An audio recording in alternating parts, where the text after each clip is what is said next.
इस समय आप देख रहे हैं प्रधानमंत्री नरेंद्र मोदी को यहाँ वाराणसी में इस दौरे में उनके कई कार्यक्रम हैं और अब वो यहाँ आपको दिखाई दे रहे हैं।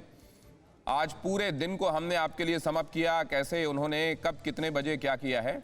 और अभिषेक उपाध्याय अभी वहाँ मौजूद हैं जहाँ प्रधानमंत्री नरेंद्र मोदी पहुंचे हुए हैं। तो अभिषेक आपको इस बारे में और ज्यादा ब्यौरा दे रहे हैं। अभिषेक।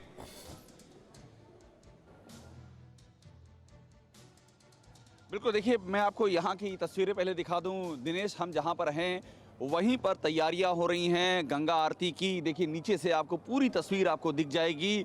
जो अर्चक हैं वो यहाँ पर अपना स्थान ग्रहण कर चुके हैं, एक से वेशभूषा में, एक से जो उनकी जो पूजन सामग्री है वो एक सी है, पूजन पद्धति विशिष्ट है।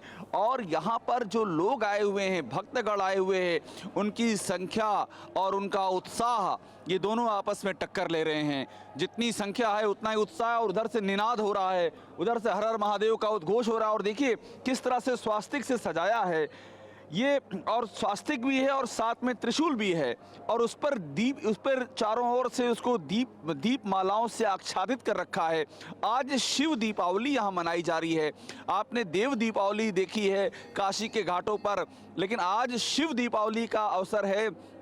भगवान शिव की हम ये कह सकते हैं ये ऐतिहासिक प्राण प्रतिष्ठा हुई है। काशी विश्वनाथ धाम का जिस तरह से पुनर्जीवन हुआ है, जिस तरह से नवनिर्माण हुआ है, वो जो खुशी है यहाँ पर गंगा आरती का ये समय निर्धारित है। लेकिन ये जो हमको रोशनी दिखाई पड़ रही है, ये जो आशाओं की, उम्मीदों की यहाँ पर जो के दीप जो जाजल्यमान हैं, ये अद्भुत है। और ये आज इसलिए हो रहा है क्योंकि आज काशी विश्वनाथ कॉरिडोर का ही लोकार्पण नहीं हुआ है, आज एक इतिहास का सृजन हुआ है। और ये कहा जा रहा है कि इस इतिहास की आभा, ये जो यहाँ पर दीप वल्लरियां हैं, जो यहाँ पर प्रकाश मालिकाएं हैं, आपने इतिहास की बात की, प्रकाश मालिकाएं, शताब्दियों तक ये आभा झंकृत होती रहेगी। ये आभा, और जब आभा में भी वो झनकार हो जो आप महसूस करें अपने कानों से भी, तो समझ लीजिए वो आभा और उसका असर कितना ज्यादा है। और अभिषेक, जब आपको ये डिस्क्राइब कर रहे हैं, आपकी आंखें देख भी रहे हैं, और इसीलिए वो कह रहे हैं कि ये रोशनी, इसको आप महसूस भी कर सकते हैं, सिर्फ आंखों से नहीं, कानों से भी। यहाँ आप देखें, ये एक कार्ट है जिसके जरिए, इस इलेक्ट्रिक कार्ट के जरिए अब प्रधानमंत्री नरेंद्र मोदी घाट की तरफ रवाना हो रहे हैं और कुछ ही देर में वो गंगा आरती में शामिल होने वाले हैं। इतिहास का जिक्र किया जा रहा है। इतिहास खास तौर से ये कहा जाता है कि 1000 साल में कम से कम 4 या 5 प्रयास ऐसे हुए हैं जिसमें आक्रांताओं की तरफ से यहाँ काशी विश्वनाथ मंदिर को पूरी तरह से समाप्त कर देने की कोशिश की गई। लेकिन काशी अविनाशी है और इसीलिए काशी को मिटाने की कोशिशें भी नष्ट हुई और काशी एक बार फिर आप देख रहे हैं एक नए रूप रंग के साथ दिखाई दे रही है। हमारे साथ जुड़ रहे हैं डॉक्टर राणा प्रताप सिंह, प्रोफेसर रहे हैं BHU में, और खास तौर से यहाँ के इतिहास को आपको बहुत अच्छे तरीके से समझा सकते हैं। नटशेल में उनसे समझें जो इतिहास में आपने पढ़ा, जब से आप यहाँ रहे, जो आपने देखा और आज जो आप महसूस कर रहे हैं। सर, अगर उसको 2-3-4 मिनट में समेट सकें आप। ये है कि जैसा कि नाम है काश्यायत काशी, यह ब्रह्मांडीय वह रूप है जहां से काशी प्रकट होती है। मध्यमेश्वर इसका नाभि केंद्र है और दहली विनायक इसकी त्रिज्या है। और इसको 1996 में हम लोगों ने नापा था, जो नासा के स्कीम में, और पता चला शायद विश्व में ये पहला ऐसा क्षेत्र था जो काशी डिफाइंड किया गया था कॉस्मिक लाइट से। तो पहली तो एक अद्भुत बात ये रही। दूसरी बात ये रही कि कहते हैं कि लॉस होता गया, 4 बार ये समाप्त हुआ, लेकिन उसका प्राण नहीं समाप्त हुआ, ये ऊपरी केवल स्ट्रक्चर समाप्त हुआ। और अंत में ये चौथा जगह जो आज आकर के है, जिस रूप में बना है, जिसको भव्य कह रहे हैं, अतुल्य कह रहे हैं, वो विश्व को एक नया संदेश देने जा रहा है। उसमें एक और अद्भुत बातें हैं कि शिव के, यदि आप त्रिलोकनाथ के रूप में उनका रूप ले तो 42 लिंगों का वर्णन होता है। 14 का एक कोश होता है, 7 की कुंडली होती है, तो 14 मिला के कोश है। तो ये जो 3 कोश हुए, 14 गुणे 3, तीनों लोक में व्याप्त, जो यहाँ के काशी खंड के जो दूसरे मंदिर थे या लिंग थे, उन सबकी पुनर्स्थापना उसी तरह से प्राण प्रतिष्ठित करके किया जा रहा है। तो इस तरह से यह विश्व में एक मॉडल खड़ा होगा आध्यात्मिक क्षेत्र का, तीर्थ यात्रा का।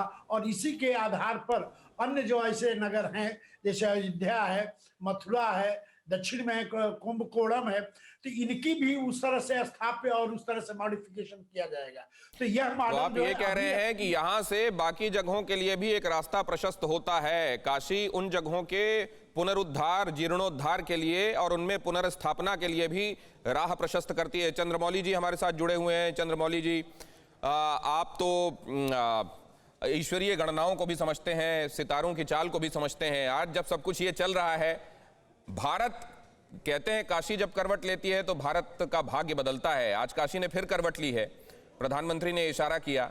भारत का भाग्य किधर जाने वाला है? मेरी आवाज आ रही है आपको? जी जी, बहुत अच्छे से कहिए।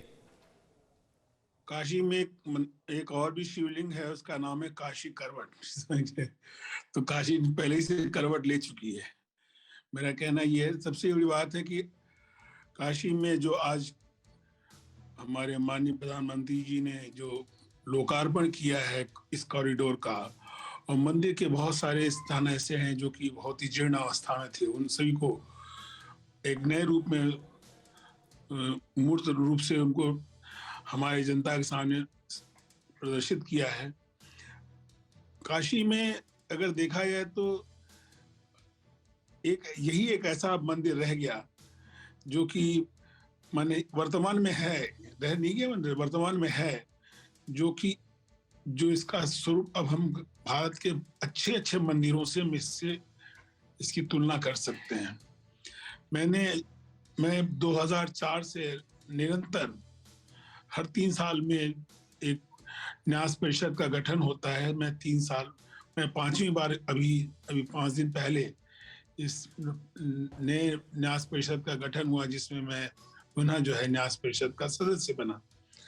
तो मैं तो अक्सर यहाँ मंदिर में दर्शन करने जाया करता था। बहुत सारी योजनाएं बनती रही, पर उन योजनाओं को मूर्त रूप देने का किसी में साहस नहीं हुआ। मैं आपको बताना चाहता हूँ कि ये वर्ष मुझे थोड़ा याद नहीं आ रहा, पर हमारे उस समय में हमारे कमिश्नर थे नितिन गोकर्ण जी।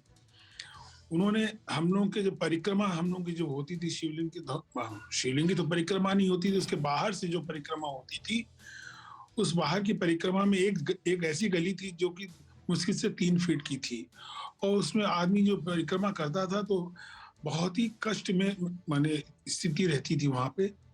उस गली के दीवार को तोड़ के विस्तारीकरण का प्रयास किया गया था, और हमारे नितिन गोकर्ण जी ने उस समय कमिश्नर जो थे, उन्होंने उस गली की दीवार को तोड़कर बड़ा आगे बढ़ाने का प्रयास किया था, जिसके लिए चंद्रमौली जी, एक बात मैं आपसे जब आपके पास वापस लौटूंगा तो समझूंगा कि ये जो इतना असाध्य लग रहा था, आप मुझे थोड़ा सा इजाजत देंगे? मैं अपने बाकी साथियों से परिचय करा दूं, अपने दर्शकों का जो इस वक्त हमारे साथ जुड़ रहे हैं जानकारी देने के लिए। सुमेरा देखिए मौजूद हैं, वहां देखिए आप पीछे वो भव्यता देखिए जहां बस अब आरती शुरू ही होने वाली है।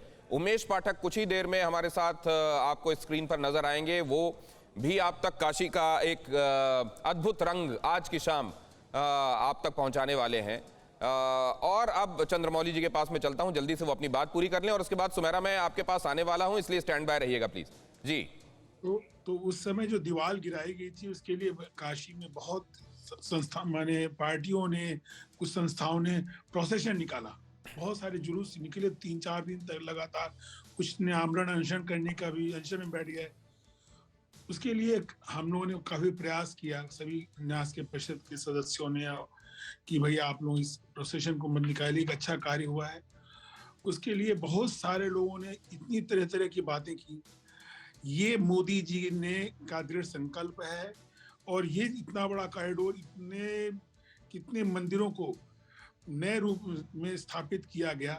पर ये मैं तो कहूंगा कि इस काशी में रहने वालों की सहिष्णुता, और कोई भी पार्टी के किसी व्यक्ति ने इस पे कोई आक्षेप नहीं लगाया, और बड़े ढंग से ये कॉरिडोर का निर्माण हुआ। ये मैं इसके लिए माननीय प्रधानमंत्री, और इसीलिए तो शायद प्रधानमंत्री जी कह रहे थे कि ये नहीं, ये बाबा की मर्जी से हुआ है, बाबा की इच्छा से हुआ है, वरना इसमें भी राजनीति तो हमारे यहाँ कहीं भी मौका देखती है।